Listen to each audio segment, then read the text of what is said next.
Life. Scott and Mary met when they were teenagers in New York City. They both lived in Brooklyn.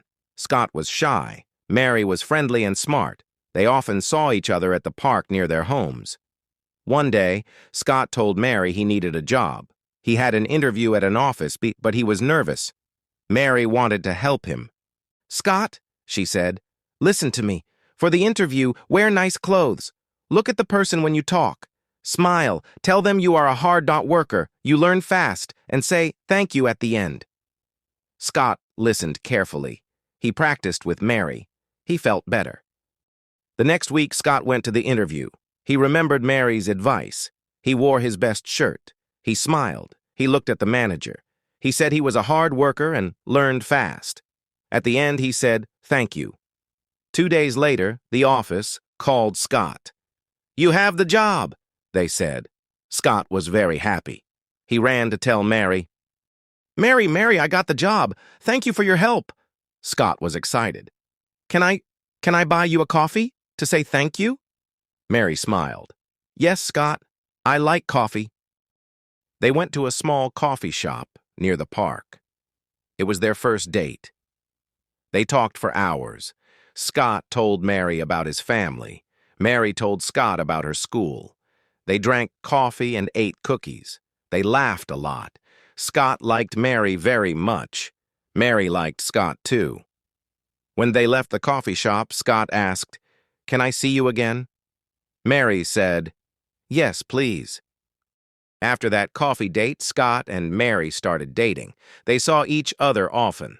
Scott worked at the office. Mary finished school. On the weekends, they walked in the park. They went to the movies. They ate pizza. They visited museums in Manhattan. They rode the subway together. Life was good. After 6 months together, Scott asked Mary, "Do you want to live together? We can find a small apartment." Mary thought for a minute. Then she smiled. "Yes, Scott, I want to live with you." They found a small apartment in Queens. It wasn't big, but it was nice. It had a living room, a kitchen, 1 bedroom, and a bathroom. They moved in. They bought a small table and 2 chairs. They bought a bed. Scott's mother gave them a sofa. Mary bought some plants. They were happy in their new home. They cooked dinner together. They watched TV on the sofa. They talked about their days. 1 year after moving in together, Scott decided to ask Mary an important question. He took her to their favorite park. It was autumn. The leaves were red and yellow. Scott was nervous. He held Mary's hand. "Mary," he said, "I love you very much. You make me happy. Will you marry me?" Mary looked at Scott. Her eyes were wet. "Yes, Scott. Yes, I will marry you." Scott put a ring on Mary's finger. They hugged for a long time. A few months later, Scott and Mary got married. It was a small wedding in a garden. Their families and close friends came. Mary wore a simple white dress. Scott wore a nice suit. They said "I do" in front of everyone. They kissed. Everyone clapped. They had cake and danced. It was a beautiful day. They were husband and wife. After the wedding, Scott and Mary lived happily in their apartment. Scott worked hard at his office job. Mary got a job in a library. She loved books. They saved money. They wanted to travel. They dreamed of seeing new places. One summer, they went to the mountains. They flew to Colorado. The mountains were very big and very beautiful. The air was fresh and cool. Scott and Mary stayed in a small wooden house. They went hiking every day. They walked on paths through tall trees. They saw squirrels and birds. One day they climbed up high. They could see for miles. Everything was green and blue. They ate sandwiches on a big rock. It was peaceful and quiet. In the evenings, they sat by a fire. They drank hot chocolate. They talked and looked at the stars. Another year, they went to islands. They flew to the Caribbean. The sun was hot. The sky was blue. The sea was warm and clear. They stayed in a hotel near the beach. Every morning they ate fruit and eggs. Then they went to the beach. They swam in the sea. The water was amazing. They saw colorful fish. They built sandcastles. They read books under big umbrellas. One day, they went on a boat trip. They saw dolphins. They jumped and played near the boat. Scott and Mary took many photos. At night, they ate fresh fish in a restaurant by the sea. They listened to music. They danced on the sand. They also went to Europe. They visited Paris, in France and Rome in Italy. In Paris, they saw the Eiffel Tower. It was very tall. They went up in an elevator. The view of the city was wonderful. They walked along the River Seine. They ate croissants in little cafes. They visited the Louvre Museum and saw the Mona Lisa painting. In Rome, they saw the Colosseum. It was very old. They imagined gladiators fighting there long ago. They threw coins into the Trevi Fountain. They ate lots of pizza and pasta. They walked everywhere and saw beautiful old buildings. They bought small souvenirs. They loved traveling together. They had many adventures. They were very happy. But there was one problem. Scott and Mary wanted a baby. They tried for a long time. Months passed. Years passed. But Mary did not get pregnant. They went to a doctor. The doctor did tests. "I'm sorry," the doctor said. "It might be difficult for you." Scott and Mary were very sad. They wanted a child so much. They felt empty. Sometimes they cried. They saw their friends have babies. They felt happy for their friends, but sad for themselves. They thought maybe they would never be parents. This made them very unhappy for a long time.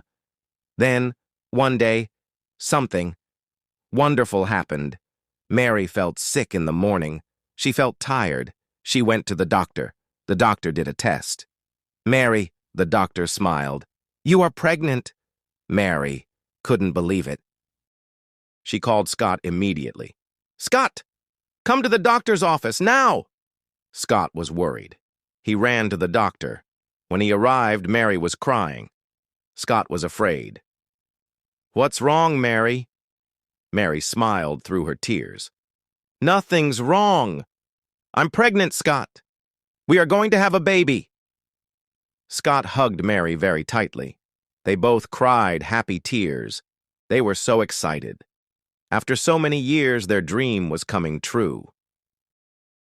The next months were full of joy and preparation. Mary's belly grew bigger. They went to the doctor often. They heard the baby's heartbeat. It sounded like a little train. Choo-choo, choo-choo. Scott loved it. They decorated a small room for the baby. They painted it yellow. They bought a little bed, a chair, and many tiny clothes. Friends gave them gifts. Everyone was happy for them. Scott took care of Mary. He cooked healthy food. He walked with her every evening. They talked to the baby. They chose names. They decided if it was a boy, they would call him James. If it was a girl, they would call her Hope. They were very, very happy. They felt their family was finally starting. Finally, the day came. Mary felt strong pains. "Scott, it's time! The baby is coming!" Scott called a taxi. They went to the hospital quickly. Scott held Mary's hand. The doctors and nurses helped Mary. Scott stayed with her. He told her to be strong. After many long hours, the baby was born. It was a girl, a beautiful little girl. The nurse cleaned her and wrapped her in a soft blanket. She put the baby in Mary's arms. Mary looked at her daughter. She was perfect.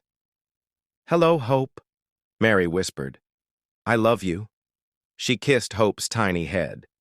Scott looked at his wife and his new daughter. His heart was full of love. "You did it, Mary," he said softly. "She's beautiful. Thank you." They named her Hope Elizabeth. But then something terrible happened. The doctors looked worried. Mary didn't feel well. She was very tired. She was very pale. "I feel weak," she said to Scott. The doctors worked fast. They took Mary away for more help. Scott held Hope and waited. He felt scared. He prayed for Mary. After a long time, a doctor came to see Scott. The doctor looked very sad.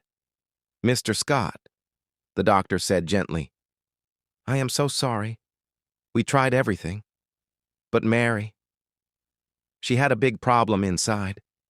She lost too much blood. We couldn't stop it. She didn't survive. She is gone." Scott couldn't understand. "Gone? What do you mean? Mary? My Mary?" He looked at baby Hope in his arms. He felt like the world stopped. His beautiful Mary, his best friend, his wife, was dead. Just when they had hope, just when they were so happy. Scott cried a cry of pain he never felt before. He held Hope close and cried and cried. His heart was broken. They buried Mary in a quiet cemetery in Brooklyn. Many people came. Everyone cried. Scott stood by the grave. He held little Hope. The baby was sleeping. Scott felt empty. He felt lost. He didn't know how to live without Mary. Scott and Hope went home to their apartment. The apartment felt very big and very quiet now. Too quiet. Scott saw Mary's things everywhere. Her coat on the hook, her favorite cup in the kitchen, her book on the sofa. He missed her smile. He missed her voice. He missed her laugh. He missed her advice. He missed cooking with her. He missed watching TV with her. He missed telling her about his day. He missed everything. He looked at baby Hope. Hope needed him. She needed milk. She needed clean diapers. She needed to be held. She cried. Scott learned how to care for her. It was hard. He was tired. He was sad. Sometimes he cried while feeding Hope. He talked to Hope about Mary. "Hope, this is your mommy," he said, showing her a photo of Mary. "She loved you so much. She was the best person." Hope looked at the photo with big eyes. Life was different now. Very different. Scott got up early with Hope. He fed her. He changed her. He played with her. He took her for walks in the park where he met Mary. He went back to work. His mother helped with Hope. During the day. In the evenings, it was just Scott and Hope. He read books to her. He sang songs to her. He told her stories about Mary, how Mary helped him get his job, how they went for coffee, how they traveled, how much Mary wanted her. Scott loved Hope more than anything. She was a part of Mary. She had Mary's eyes. When Hope smiled, Scott saw Mary. That made him happy and sad at the same time. He was happy because Hope was there. She was healthy and growing. She started to crawl. She started to say Dada. She was a happy baby. But Scott was sad because Mary wasn't there to see it. He missed Mary every single day. He looked at the stars sometimes and whispered, "I miss you, Mary. I love you. I am taking care of our Hope. She is wonderful." Scott kept photos of Mary all over the apartment.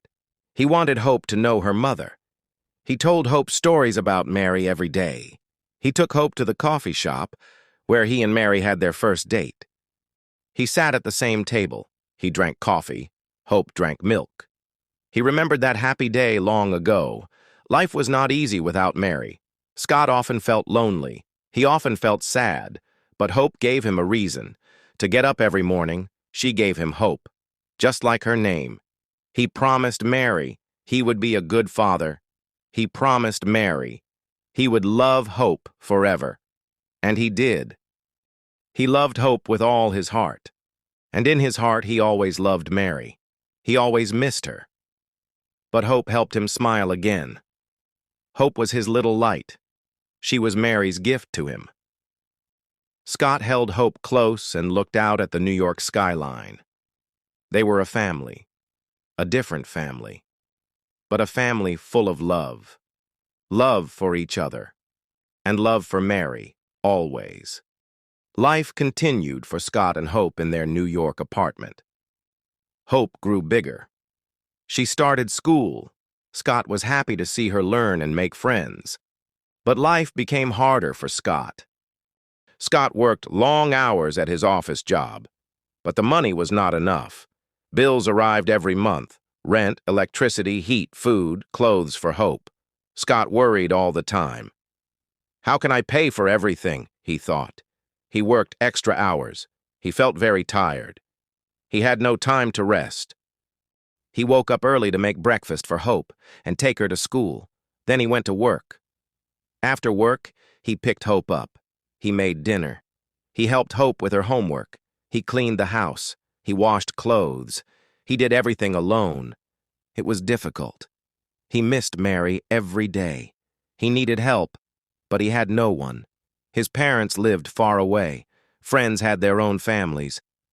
Sometimes, Scott looked at photos of Mary.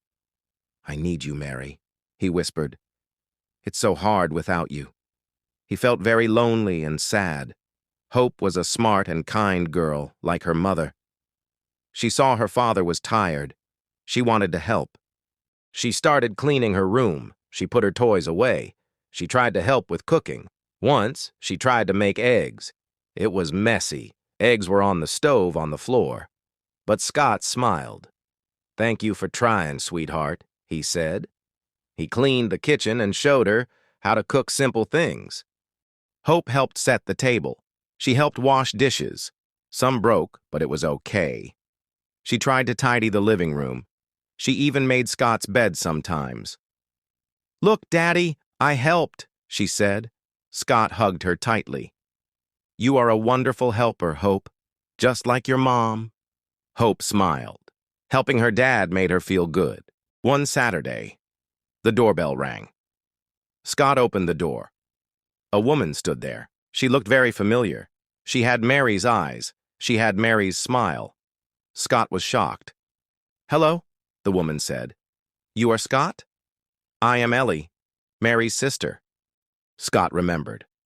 Mary had a younger sister named Ellie, but when Mary and Ellie were teenagers, their parents divorced. Mary stayed in New York with their mother.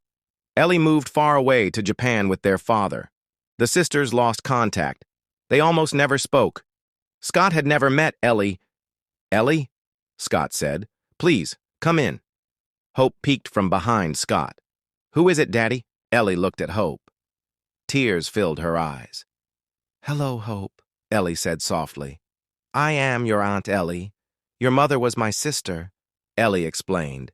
She had just found out that Mary died. She felt terrible. She flew all the way from Japan to New York. She wanted to meet Hope. She wanted to see Scott. Ellie visited Scott and Hope often. She saw their small apartment. She saw Scott's tired face. She saw the bills on the table. She saw how hard Scott worked. One day, Ellie said, "Scott, I see it's difficult for you. Please let me help." Scott felt shy. "It's okay, Ellie. We manage." Ellie smiled kindly. "No, Scott. Mary was my sister. Hope is my niece. You are family. I have money. My father, he died last year. He left me a lot of money. I have more than I need. Please, let me help you and Hope." Ellie was rich now. She wanted to share.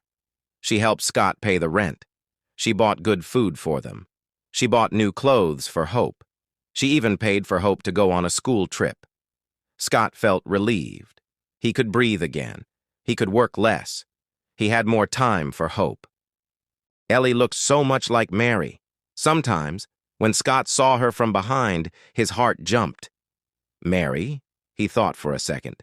But Ellie was different too. She grew up in Japan. She liked Japanese food and art. She told Hope stories about Japan. Ellie loved Hope. She played with her.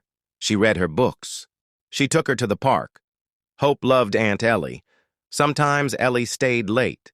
She helped Hope with her bath. She read her a bedtime story. Then she sat with Scott. They drank tea. They talked about Mary. They shared memories. They laughed. They cried. One evening, it was very late. "It's dark," Ellie said. "Maybe I should stay here tonight? On the sofa?" Scott agreed. This happened more often. Ellie stayed over. She slept in the small guest room. She made breakfast in the morning. It felt nice. It felt like family. Scott started to feel something different. He liked talking to Ellie. He liked her smile. He liked her kindness. He felt happy when she was near, but then he felt guilty. This is wrong, he thought. I love Mary. Only Mary. Am I bad? Am I betraying Mary? He felt confused and sad. One night, after Hope was asleep, Scott and Ellie sat on the sofa. Scott looked worried. Ellie, he said quietly, I need to say something. I like you very much. You are kind. You help us. But I feel bad. Mary, I still love Mary. I think about her every day. Is it wrong to feel happy with you? Ellie took Scott's hand. Scott, she said gently, listen to me. I loved my sister. Mary loved you very much. She loved Hope. Mary would want you to be happy. She would want Hope to be happy. She would not want you to be alone and sad forever. She looked into Scott's eyes. It's okay to feel happy again. It's okay to have new feelings. It doesn't mean you forget Mary. You will always love her, and I will always love her. She is Hope's mother. She is my sister. We remember her together, loving someone new. It doesn't erase the old love. There is space in your heart for both. Scott listened. Tears ran down his face. Ellie's words touched his heart. Do you really think so? He asked. Yes, Scott, Ellie smiled. I know so. Mary was good. She was loving. She wants you to smile again. She wants Hope to have a happy family. Everything will be okay. You will see. Scott felt a heavy weight lift from his heart. He looked at Ellie. He saw her kindness, her strength, and a little bit of Mary's light in her eyes. He squeezed her hand. Thank you, Ellie, he whispered. Thank you. He didn't feel guilty anymore. He felt hope. Hope for happiness again. Hope for their little family. Scott, Hope, and Ellie. Together, remembering Mary, but looking forward to tomorrow. Life was changing again for Scott, Hope, and Ellie. Soon after Scott and Ellie became close, Ellie found out wonderful news. She was pregnant. Scott felt happy, but also very scared. When Ellie went to the doctor for an ultrasound, the doctor smiled. Look here, the doctor said, pointing at the screen. You have 2 babies, twins. Ellie was over the moon with happiness. 2 babies. Scott, did you hear? Twins! She laughed and cried happy tears. But Scott felt cold inside. Twins. He remembered Mary. He remembered the hospital. He remembered losing her after Hope was born. The fear came back, strong and heavy. What if it happens again? What if Ellie? He couldn't even finish the thought. He saw Ellie's happy face, and he felt sick with worry. What if I lose her too? What if I'm left alone again? With 3 children? From that day, Scott became very protective of Ellie. He worried constantly. Ellie, sit down. Please don't lift that. Let me get that for you. Don't bend. Are you tired? You must rest. He wouldn't let her carry shopping bags, clean the house, or even walk too far. He wanted to carry her everywhere. He checked on her many times a day. Are you okay? Do you feel pain? Do you need water? Ellie understood his fear. She knew about Mary. She held his hand. Scott, I'm strong. The doctors say everything is good. I feel fine. Please don't worry so much. But Scott couldn't stop. The memory of losing Mary was too strong. Scott knew he needed to be with Ellie all the time. He couldn't work and watch over her. Luckily, because of Ellie's money, they didn't need his salary right now. He went to his boss. Sir, Scott said, my partner Ellie is having twins. It's a high-risk pregnancy for us, because of what happened before. He explained about Mary.